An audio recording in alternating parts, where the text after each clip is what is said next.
Heavy metal My rock. global mind.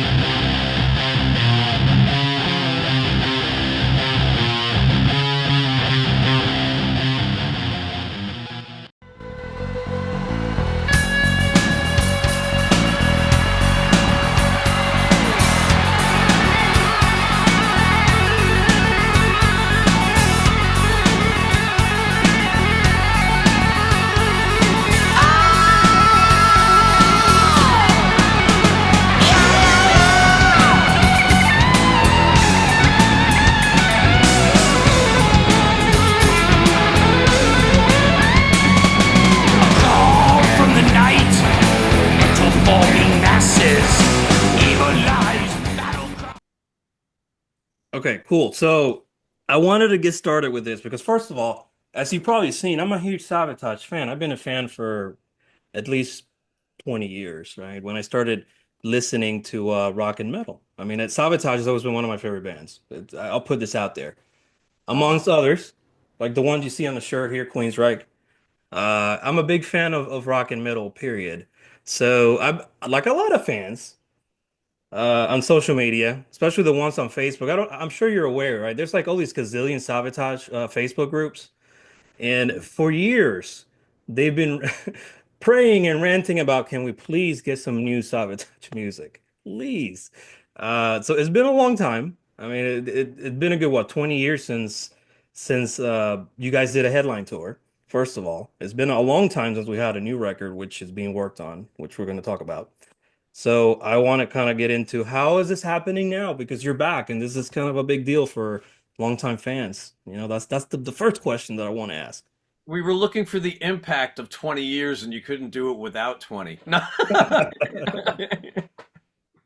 Right. Johnny, you go. I mean, we decided after Vakken that we wanted to do another tour, and we wanted to tour again, and everything kind of got messed up with, things in life, and we have a lot of music. John has a lot of music that's he's been working on, and it's never really stopped since Poets and Madmen. So we have gathered quite a bit of music, and it's really pretty strong. The problem is John keeps coming up with more stuff. So yes, we plan on releasing something, but we're not really. Uh, we don't have a deadline because it's just the way it is. We own a studio, which is good. So, to be honest with you, these days, you're a t-shirt salesman, you know. Back when I started doing this, we sold records. So the market's different. Everything's kind of changed, but right now, what we're focused on is basically getting this band on the road and seeing where it goes from there. But yeah, there will be a new record. We just don't know when. Right. Yeah, and John's talked about this, obviously. That's, when news came out, he's been writing for years. We've interviewed actually John, I think it's been a long time since we spoke to John. It's like 2012, 2013. He was promoting, I think it was Race the Curtain, his solo record. He went into a lot of great detail about history of Savatage, and he talked about Paul O'Neill, of course, his late brother Chris, and all these things that were extremely entertaining and interesting for fans like me, longtime fans like me. But he wrote all the Jon Oliva's Pain stuff. He's been writing for years, so Yeah. we knew there's a lot of music there. I think like you're saying, life happens, TSO happens. That's another bit to this. Like I'm sure that keeps you guys plenty of busy when that tour rolls around. But I mean, there's some genuinely excited people in the industry, I think, that are excited that you guys are back. I wonder Yeah, if are you getting that there's kind a of lot. reception? I mean, I'm not going to give too many details on something, but I was just in a hospital before with a family member, and the doctor there was a younger gentleman from Lebanon, and he found out who I was, and he was like, "Oh, I'm Sabotage is my favorite band," and he's telling me he might fly to Athens. I mean, to Greece. I Wow. mean, this is the doctor at my local hospital is from Lebanon, and he says you have no idea how many Sabotage fans are in my country, and I was just like. It's crazy because that's the whole thing. We always heard that. Like we were told when we were doing one of the festivals that there was Savatage cover band in Egypt that used to play in front of thousands of people, and it's just a lot of these places we had not gotten a chance to go to has those kind of followings. So we're seeing now that when the 20 years since we've been on the road, even the places we used to go have 20 years of new fans. You have all the places we never went, plus 20 years of new fans. And then so it's just kind of like snowballing. And I think it's kind of like Johnny said to in the interview he did yesterday when we released the tickets for the headline shows, we had no idea what to expect, and all of a sudden in a couple of weeks that like Oberhausen had sold out. I'm like, wow, people missed us and or they want to see us, and it's really exciting. Like that's the thing that gets me the most is like there's going to be so many people that have never had a chance to see us that are going to get a chance along with the ones that did, and I think the unknown about it is the most exciting part because it's going to really seem like you know like we're starting over for real with this one just because of how long it's been since we've been able to see the whole new audience. Well, that's what I was where I was going with this is, so you're going all over the place. You're going to South America here soon. Then you're going to Europe. We have a brass of folks that do stuff for us in Europe, and we hope to hopefully cover one of the shows over there in London at Shepherd's Bush Empire, which is a great venue. But it's a global thing, right? So if I find with bands, I say legacy bands, but I don't want to say Savatage is legacy because you've said before, Chris, in interviews, and people were saying it's a comeback. It's not a comeback because Savatage never left. You guys never said we're done. I mean, you didn't. No, we never did. That was the funny thing. We never ever made any kind of announcement about anything. We just unplugged the television set. Even the red light wasn't even blinking. It was just we were completely out of the wall. So the TV set's plugged back in, and now we put it on, and we hit the remote, and we're going back. It's like we never broke up. That's why when they say reunion, it's kind of like I looked at that the one 48 hours movie when that guy comes to get the car that's been Luther goes to get the car that's been in storage for like 40 years, and it's like this has been a long time. It's like I've been busy. It's like we just had a lot that had happened, and like Johnny said, with 2015, we were trying to make the move then, and you blink your eyes, boom, it's 10 years later, and we didn't want that to happen again, and it's just a really big part of all of our lives. It always has been and it always will be. So we're just ready to make it a part of the active part of our lives again, which is just going to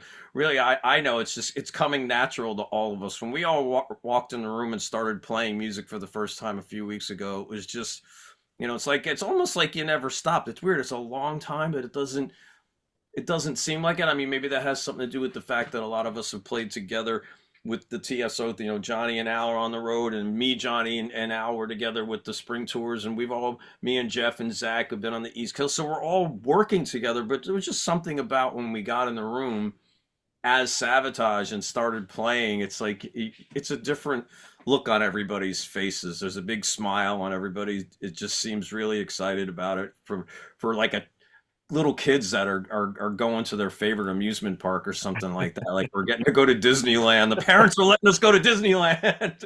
Listen, there's a smile on my face. I'm just thinking about listening to this live. I hope that we'll get to that because I know you've been asked, hey, is there going to be any North American tours? And like you say, we're taking it, a step at a time. Let's see what happens first with that. But the lineup, like let's talk about the lineup. Al Pitrelli, of course, he's been around a long time. He's been in a bunch of other bands, but he's tremendous guitar players as well as yourself, Chris. Of course, Johnny, yourself, Jeff played on drums and Sax Stevens.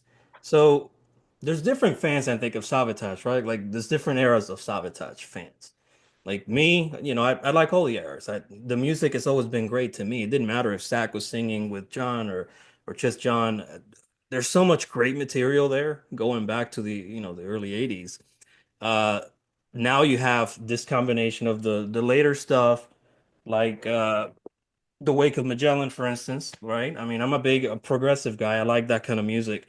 There's a lot of great stories built into some of the themes of that record. Dead Winter Dead, we talked about that.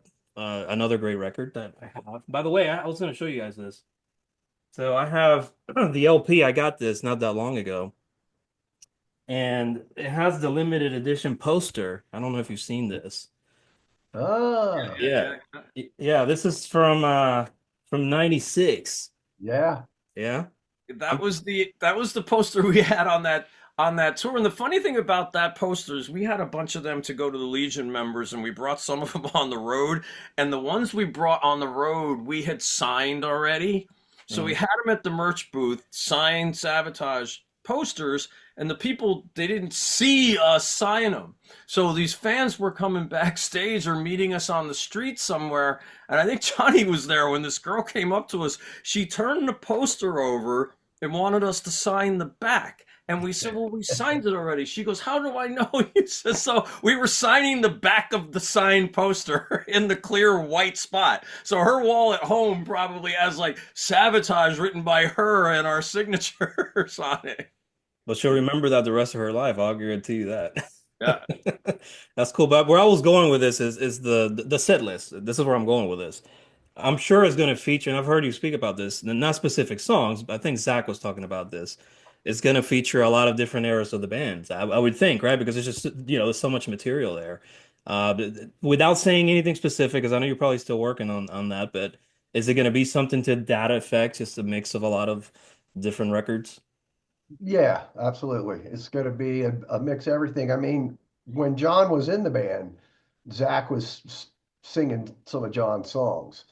So it's not like it can't be done. And yeah, it'll be a mix. You'll hear basically a lot of different stuff. But of course, a lot of stuff's going to be the Zach songs. We have 4 albums with him singing, so we have a lot of material. We have a lot of instrumental stuff. And we have John's actually writing the sets. You have a festival set, then you have a headline set, and we'll mix them up. It's not going to be the same festival set. It's not going to be same headline set. But yeah, John's actually the guy he's our music director. He's writing the set list for us, and it's going to be a mix of everything. So And I've heard you guys speak about that. John, so John with he's been dealing obviously with the health issues the last few years, and I know he's wanted to be out there on the road, and I'm sure he wanted to be out there. He's beloved. The fans just absolutely love John over the years. His voice is just it's just unique, uniquely John, the Mountain King, right? So, kind of speak about and you've spoken about this, Chris, before when you guys were still kind of talking about, should we get back out there on the road? And I remember you said something about he told you just get out there and do it already, or something to that effect, because he Yeah, wanted you well, guys to get that back on the was road. the whole thing. I mean, John was the one who had opened the can of worms in the first place a few years ago, talking about doing a record. And we had spoken about playing shows with that, or he had spoken about that when he was talking about that. So when these offers came to us, it actually, a lot of that sprung out of the fact that he had mentioned that. I started getting emails and messages from people all over the world, festivals and other things, and I was sending them to management. I know management was getting contacted, our labels were getting contacted. So all of a sudden last year, our management called us up and said, we want to talk to you guys. And they're like, we got, some really good offers for you guys to play. And, John, he was the one that said, go do it. And when I spoke to him, I said, I had never done anything Savatage without you. And that's when he said the quote, just go play this. Would you just go play this fucking music? So he wants us to go do it. And I said it to somebody in an interview I was doing with Johnny the other day. I think the fact that we're doing it and he's not is going to motivate him to get to do it, because he wants to be there, like you said, and he knows what he is to the fans. He knows how much they love the Mountain King. I mean, it's like you have your different versions of Black Sabbath, but there's only one Ozzy. It's like, and that's the way it is with John. John is, he's the Mountain King. He is like that. He's like Lemmy and Doro and Ozzy. It's like he's one of those figures that goes into that list of people that are identifiable by their, just them. They're that important on their own, and that's John. So, we're listening to him, and we're gonna make him proud when we get out there, and hopefully in the near future he's gonna be able to join us out there as well. Yeah, absolutely. And this interview we did with John in 2012, we interviewed Zach too. I did in 2013. This is a long time ago. Like I said, I'm a fan. I'm a big fan of the band, but he spoke about, and it kind of seemed like he knew he was kind of on borrowed time even then. So he was trying to get all this music that Chris had left over, or music that he developed after Chris passed into, and then he put some of that stuff into his solo records. But he told us back then, he said, I want to get this music out because it's important to me. It's personal. And I felt that when I read that when we talked to him, So I can imagine now, years later, and I'm sure it's the same for you guys, especially with the passing of Chris and Paul O'Neill and John dealing with the health issues. Like you want to get on the road because you know I guess you can say, I don't know if it's like more of a tribute thing, but the music has stood the test of time. People want to hear it. Like you're saying, you're getting great reception because the music is still there for a lot of the fans, even after all this time. So what better time to do it than now, right? It's kind of like time's running out, I guess, in a certain way, right? I mean, we all get older. I mean, it's it's part of life, right? So it's what better time than now to get out there, get back on the road and just go kill it live, man. Absolutely. I mean, you look at the tours that are going on out there. I mean, I'm still as much younger than Mick Jagger than I was when I was a kid, and he's still playing. So it's like, if Mick can be up there and if Keith Richards can be up there, we can be up there. People, you watch the way people go to see those shows, they enjoy that music and they celebrate their career with them. And we're going to celebrate what the Olivas and Paul did with Savatage in the last 40 years. There's been a lot of music. It's a really great catalog. It's like you can't really pick any one era of Black Sabbath that some people have their specific favorites, but I mean I liked all of them. I liked the Tony Martin years a lot. I thought Seven Star was a really awesome, but it was different, but it was a really cool record. And the thing that Ian Gillan did, it's like all the music that's in that catalog is all really special, and it's just one of these things where you get a chance to celebrate what happened through all the years of Savatage with us and this stuff. And like I said to everybody when they ask me about the set list, I tell them that you don't want me to pick because we would have a 4.5 hour show. It wouldn't be able to happen. And fans would love that. The singers will never love a guitar Yeah. player Right. picking. Sackman, I like that. Yeah, it's like we can't do that. But yes, you can. Is it? Yeah, right. Uh, I was going to ask you, Johnny, because you were around a little before Chris came with the band and he started touring with the band. I'm just curious because I know fans have asked about it, and of course, with Chris Oliva when he was still alive and on those early records, the way there's an interesting dynamic between him and his brother, right? Obviously, you have these power vocals from John and the way that Chris played the guitar.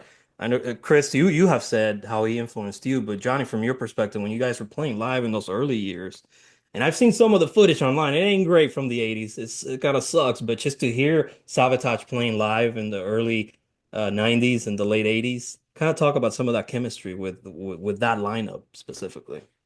Oh yeah, that was pretty much raw Palm Harbor, Florida metal, like alligator metal, man. It was we rehearsed in this warehouse that was it held it was called cage made. So like it caught bird poop out of bird cages. Well, this guy named Reggie had all these plastic things that went under bird cages just stored in this facility. And we set up a little stage in there. And like all the early records that we did, we basically took one of those ghetto blasters that they called them back in the early 80s. And we would tape a piece of like a napkin over the microphone. And then we would find a spot somewhere in the rehearsal studio and put the cassette in to where it would actually make a recordable demo. And that's kind of how we did everything. We were on our own. Everything was raw. There was never a discussion about what key the song was in because none of us fucking knew. It was like we just went. I mean, I was the most educated musician in the room, and I had a high school education in jazz band. So I could read music, and I still read music today. But I mean, I was the guy, and it was just go. And the way it worked was Chris was a fabulous guitar player. He was total natural at it. It just flowed. And typically when we wrote stuff, like Chris would have a riff and like half a song, and then John would come up with the other half of the song, or vice versa. And then we all kind of pitched in and, added our 2 cents worth, got a basic song structure together. But yeah, it was raw, man. I mean, none of us really, it was thinking on it now. I mean, I'm way more musically educated than I was when this was in 85, man. I was freaking 22 years old, or 21, 22, whatever. So we were kids and we didn't really know what we were doing, but we knew it sounded good. And when it sounded good, we stuck with it. And when I joined these guys, they tuned down. They were in drop D tuning. And I came from a cover bar band and I'd never done that before. So we had DGCF tunings. And then we would even drop the what would be your E string to C. And that was something that nobody was doing at the time. They didn't even make strings. Now they make strings for that, Yeah. but they didn't even make strings for that for the bass guitar. But it was pretty raw, man. I mean, me and Doc would go bass fishing at Innisbrook, and I'd come walking in with a bass in one hand and a tall boy Budweiser in the other hand, man. And we'd rehearse. I'd go home, clean my fish. It was raw. Wackles was a great drummer, by the way. A lot of fans are big fans of Doc, but yeah, I can see that. Listening to some of Doc's my the early stuff neighbor. is insane, man. It's Yeah, so tough, you can tell. Yeah, Doc's my neighbor. He lives Really? right over there. Yeah, that keeps the beehives over at his place. Well, Chris, talk a little bit about because you've spoken before about how much Chris influenced your guitar playing, things that you've learned from him over the years when he was still around. Well, the crazy thing is, I'm able to remember the times he was showing and telling me things and watching him. And when I went back this time to play the music I'm playing live, there was a lot of things that happened a little bit more naturally than ever. And I don't know exactly how or why that is, but songs and solos of his that I played 20 years ago, I picked up my guitar and all of a sudden my hand was in a different spot playing the solo perfect. And I'm just like, all right, this is weird. When I was playing the Edge of Thorns record, and there were songs I never played, and I knew the solo.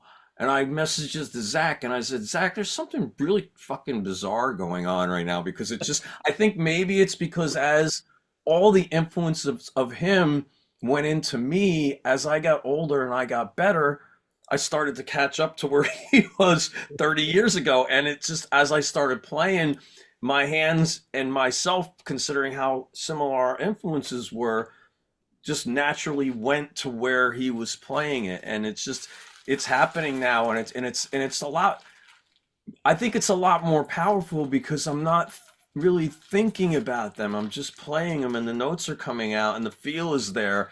And I cherish the time that I had with him. I always kick myself in the ass for the time I didn't. So it's very important for me to go up there and to utilize that influence. He was so good.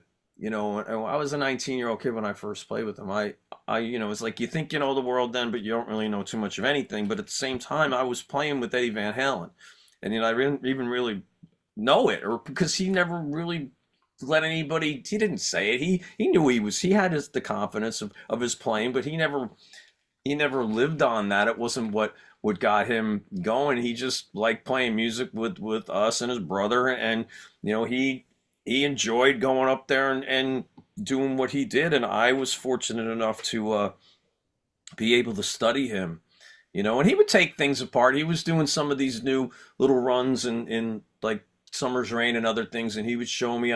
He would say, I invented this lick and here it is. And this is why when I get a chance to play this stuff, I feel really blessed with the fact that I'm not just figuring out Savatage songs. I was showed how to play it. When I first played with these guys, I was really close on a lot of the rhythm things because me and Chris's rhythm styles were really really almost identical. That's what made the band like me, was the fact that when I played, it was like he was in stereo when the rhythms were going on. We had a really similar feel. And he would sit there and he would stop songs like 24 hours ago. There was a little trill in the lick and the da da da dun dun that you can't really hear on the record unless you dug into it. And he would stop, and I would get all the little things and little parts, and he would show me the things that he did, and how he got his tone. And he taught me a lot about the usage of overdrive. He came up to me one day and asked me. I went into the little practice amp I had in my bedroom, and I had a distortion pedal on it, and he was playing, and he was like, "You always use this much distortion," and he turned it down. He says, "You don't need it." So he is the reason why, like, pretty much most of my rhythm and lead sounds are just my volume knob on my guitar down and up, because it's like the tones coming from your hands. And it was a lot of other little things like that. It's like crazy things like being brothers too. You turn around and say, you'd be out on the road and people are going to use showers. Like, hey, he goes, "You don't shave in the shower?" I'm like, "No." He goes, "Dude, you got to shave in the shower. He's so easy." It's like little things like that you're hearing from that, and you remember those things because that's what it was at that age. We were growing up together, and I hung out with him a lot on the road when we went out on gutter during the day. I spent a lot of time with him. A lot of the daytimes, me and him would roam around and cause trouble and have fun. When his wife wasn't around, he had I spent a ton of time with him at those times. So he was a really, really special guy, man. And I like I said, I'm privileged to be able to have learned from him, and I have a lot of that in my heart and soul. But I spent a lot of years working on it, and now recently I think it's all come together where I feel really, really comfortable going out there and playing it again for everybody, especially, like I said, for the people that have never heard it. I think I can do some good justice this time of representing what it is they never got a chance to see him do. Yeah, and you've said in interviews, and I agree, that, the new generation of fans, whether they're coming from, maybe their parents took them to a TSO show and then they found out, oh, hey, you should listen to Savatage. They play some of those songs in the TSO sets, or just, older fans that have kids now and they're showing them, listen to these guys, just listen to the stuff and how the orchestration and the music and some of those when the crowds are gone. Well, I'll use that as an example. There's so many of them, but I get goosebumps when I listen to these songs now. I still do to this day. I don't know if you guys feel the same way when you play live. I guess we'll know now when you get on the road again. Do you guys ever get goosebumps and say, man, we're still playing this music years later for thousands of fans, whether you're at a festival or your own headline tour? I mean, you guys get emotional when you play some of these songs after all these years? It's been 10 years, so yeah, I think it's in our first shows in front of 50,000 people. So Yeah. No I think, pressure. yeah, there's no pressure. I think there'll be a little more shit in the pants than goosebumps going on, but hey, after the first song, it's all game on after that. Yeah, for But sure. you don't get There were some times, like on this last TSO tour, on the East Coast tour, we had an acoustic version of "When the Crowds Are Gone," and you stand there and you look and you see 12,000 cell phone lights waving around to that song that I was in a theater for 3 days in Illinois in 1990 making a video with these guys for. And you think back to that video session, and how we were trying to make that song, and how Paul was saying that song is just got to get everybody into arena. See, Paul was always really confident about what it is that the music would get to large groups of people. And I watched that music, and I think that's what, when I'm doing that song, the crowd may see me playing that song, but really a lot of my head is picturing me and Johnny and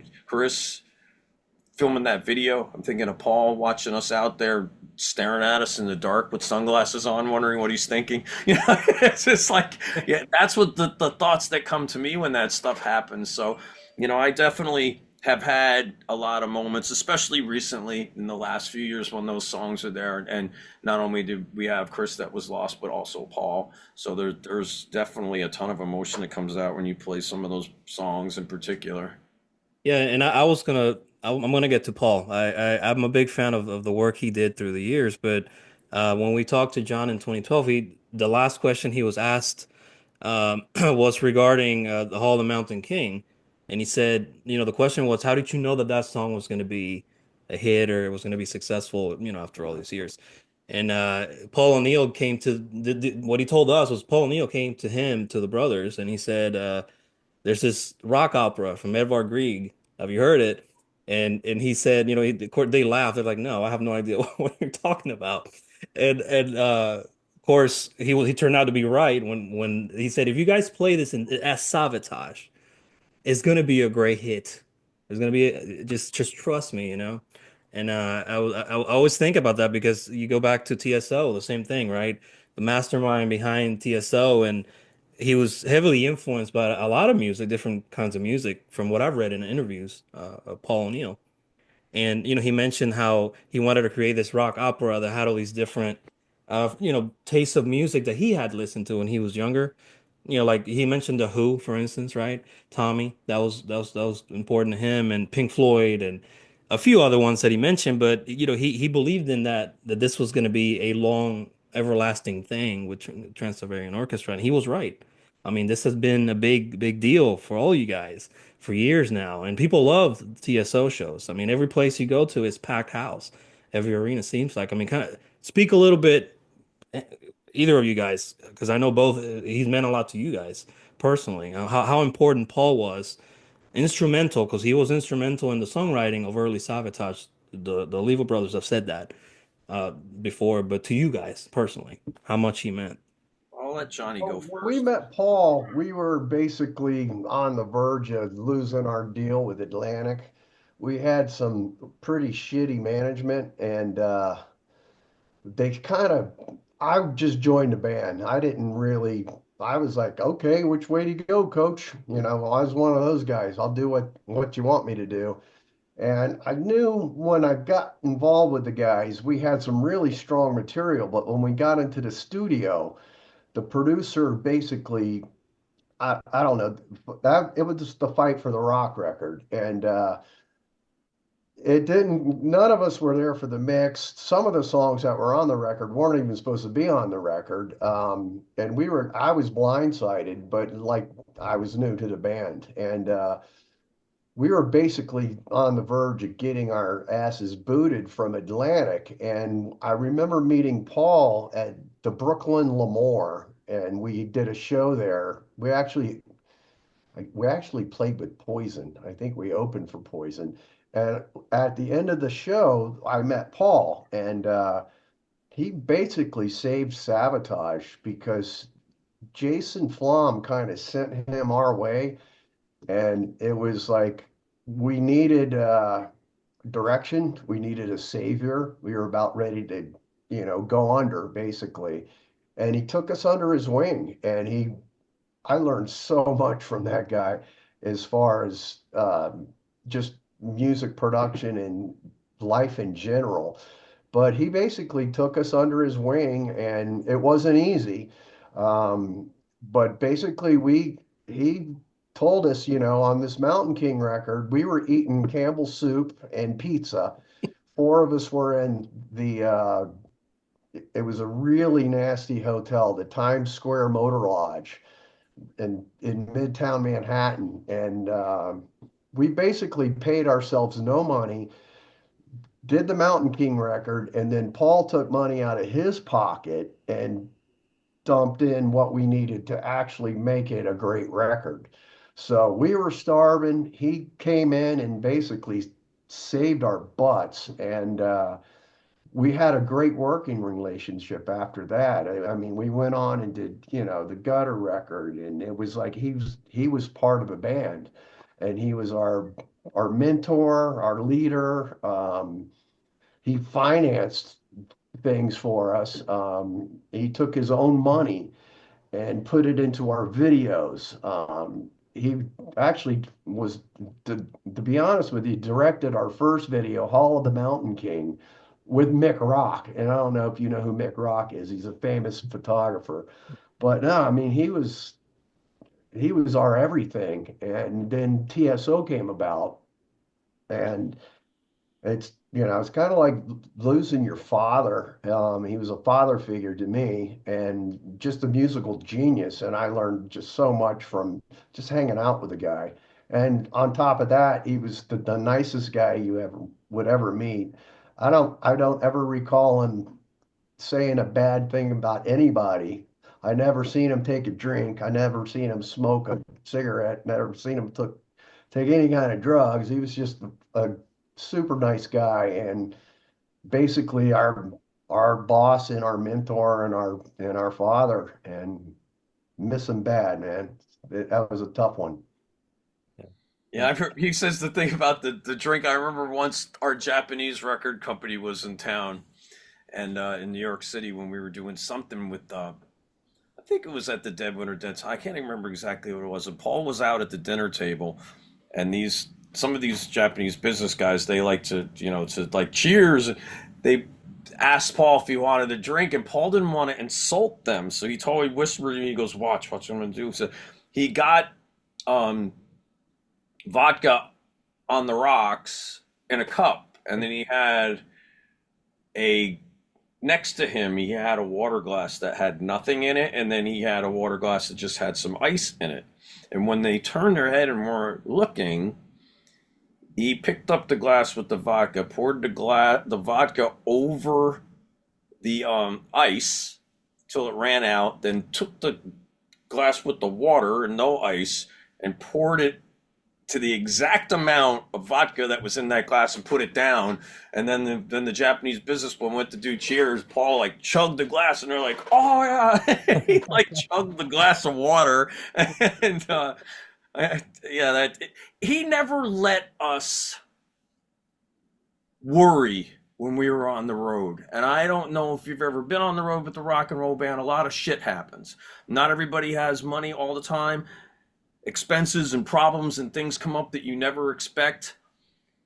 You might not be able to afford to travel and have the bus sometimes, or do this or that or whatever. Paul always wanted us to be safe and to be comfortable on the road and to be professional and to be at a certain level. So he really, like Johnny said, he would take his own money to make sure that we were always okay, and it was something that I don't think I've ever seen anybody else in this business do ever, which is sacrifice their own money for somebody else in this business. It's a crazy great thing. You get involved with that, and that mentality he brought into TSO, and we've had that for a quarter of a century with that band on the road. And now when we're going back to do Savatage, all the people that worked with him and for him with TSO are putting this together, and for some reason it's just like I feel that same comfort zone now with him being gone, because it's like that whole ability for us to be able to be feeling that way was generated from, like Johnny said, all the stuff that he did for us that got us to where we are right now. So it's kind of like he was that father figure, and he always did he had our backs, and no matter what. And he had such a huge variety of experience in the jobs that he had working for the management company that he had come from, and he just learned so much about the business, and on top of that his talents as an artist. And then like I said, the things that happened to bands business wise and other things, he had our back, man. That guy, he taught me a lot as a person. He taught me how to treat people, lots of ways to ruin your career in this business. And Paul was a person that made sure that you always tried to go out of your way to make sure you kept respected, and you didn't do or say the wrong things, because especially now when the internet is the way it is, it got very small. And like Johnny said, man, I miss the guy. I can only imagine how proud and happy he would be if, he was around when we were doing these Savatage shows, he'd probably be taking money out to make sure we had more lights than we needed on this too. Well, So, that was Yeah, actually one of the questions. Go ahead, Johnny. Go ahead. yeah, he would. I mean, we're the only band that got paid $1 million to do a show, and it cost us $2 million to do it. So that was Paul. That doesn't matter. I don't care Yeah. about the money. I want it to be epic. Yeah, I was that was actually one of the questions, and I know I'm going over time, so I'll wrap up here short. I have a lot of questions. I've been looking forward to this interview for a long time, but I don't want to go crazy over time because I know you guys have other things. But that was one of my questions, Chris. I was going to say, I wonder what Paul would think now. That you guys are going back on the road and playing these songs, and TSO has been incredibly successful, and it's it's funny when we were looking at the people because we're taking a couple keyboard players with us, and my like the things I wanted them to do and the way they wanted to be, like their credentials to be in the band, is I was looking at them like, which ones would Paul like? That's kind of how I was looking at these keyboard players. I'm like, Paul wouldn't like that one. Paul would love this one, and that's kind of weird, but that was, the guideline where I was using to make my choice when they asked me who you liked. I'm like, well, Paul would like that one and Paul would like that one. And that was my answer on which ones I liked. It was crazy, but I think he would be happy. He would be, he'd be out there by the soundboard. We're bringing, our lighting guy from TSO's coming, and I don't exactly know what he's doing yet, but there'll be some cool things. There always is, and I know Paul would be right there next to him, and he was our biggest fan, man. He would run. It's funny with Paul because you get into an arena, and Paul did not pay attention to anything else that was going on other than what he was doing until we were on stage. And it was in his world. But even when we got on stage, you turn around and all of a sudden Paul would be on the side of the stage and he'd be talking to people. And I'm like, well, what is he doing? Because he would have things that he wanted to focus on, and he would walk around and he would be talking about specific lights and specific tempos, and he'd go from the front of the arena to the back of the arena. Whenever he was there, it was like this really controlled chaos that happened every time Paul O'Neill was in the building. The days he was in the arena were always completely different, and you had no idea what to expect. He would wind up on stage with the guitar playing a song, but you never really knew which one. And he would come out to talk on stage and introduce a song or our special guests and other things, but I never exactly knew when he was going to be taking the mic. It was just funny. Like I said, you didn't really know exactly what was going on, but there was always something really special happening when Paul was there. We'd get up on that stage and he'd be, throwing sunglasses and gloves and things to people, and he really was so proud of what it is that we did for him, and he had so much fun being able to go and be a part of it when he did. And I know that these shows and these places that we're going, he definitely would be just like us, I think, like a kid in a candy shop watching, it's a lot of his baby too, with going back out and playing his music with it. He would be really, really happy, and he would have a lot of fun. Yeah, absolutely. I think he was like you said it best. He's a creative genius. I mean, it's just a lot. There's so much talent, and from all the guys that have been involved with the band and currently in the past, and Paul as well. So I'm excited for you guys. I'm We excited. would we would show up in Sao Paulo, and there'd be like a giant 50-foot fire-breathing gargoyle that we had no idea was showing up. That's what it'd be like coming out on, and it'd be spinning around the stage. Like that's the kind of thing that he would get these visions of things that he wanted to have this giant clock that had fire on it that was swinging across the stage. And when we played Wacken, there was two of them, on each side of the stage. And we would hear about these things, and we'd see him drawing a little picture in the studio, and he's like, I'm gonna have this giant thing, and and all of a sudden it would be there. Or the one year he said, I'm gonna build the entire stage is gonna be a castle. And we got to rehearsal for TSO, and the whole stage was a castle. An actual like we took an elevator up the back and we're on the top of it on a riser playing guitar at the top of this giant castle. It's like that's just how he was when we did the Christmas Attic record. He's like, I'm gonna have a giant, there was a giant toy box, and he just he was a visionary, and like no one I've ever met in my life was he able to make. He was the only one who was ever able to make his ideas happen. As crazy as they were, he was laser focused on it going on, and he was a magician in that way. They always seem to happen one way or another. There's going to be plenty of chances for that kind of staging at some of these Euro festivals. And I know you guys have played Wacken before, the last time you played there, but there's Hellfest and there's a few other ones that you guys are playing. Masters of Rock in South America. There's going to be crazy amount of fans down there, so I know you're going to get a great reception. I believe that. The music with Savatage still lives. I mean, after all this time, and we have new music on the way, so that's going to be even better. So I know I'm over time, but I want to thank you guys for your time, and I hope that we get a chance to check out one of the shows, especially the one in London. I think we'll be able to cover that. That would be great. Yeah, And Yeah.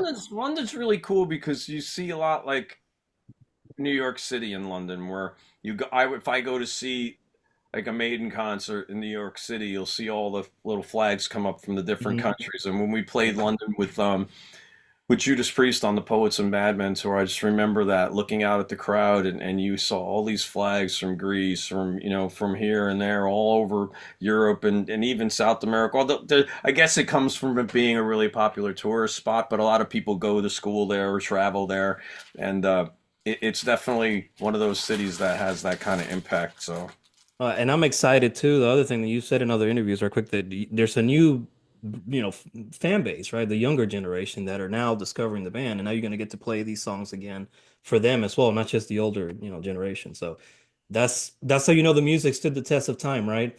And that's what I'm most interested to see is hearing those songs live again. So, but again, thank you guys. You going on tour pretty soon here in next month, I believe, right? You're going down to South America, so. I wish Yep. you guys the best, and hopefully we'll get the new record soon, John. Hopefully get that done soon, because everybody wants to hear the new Savatage music. But if you haven't heard any of the past records, or you're a new fan of Savatage, I've always said they're one of the most vastly underrated bands in rock and metal.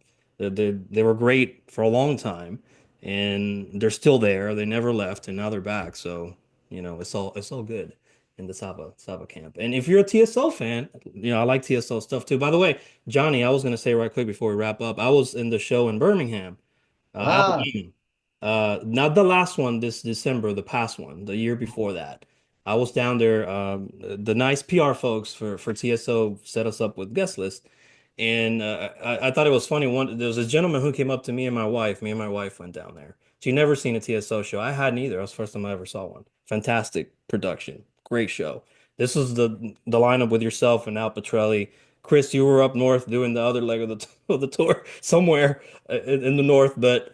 So I missed you there, but I saw this gentleman came up to me and said, "Hey, do you know where the ticket box office is to get the guest list tickets?" And I said, "Yeah, yeah, just follow me. It's this other box office. You have to walk around the arena."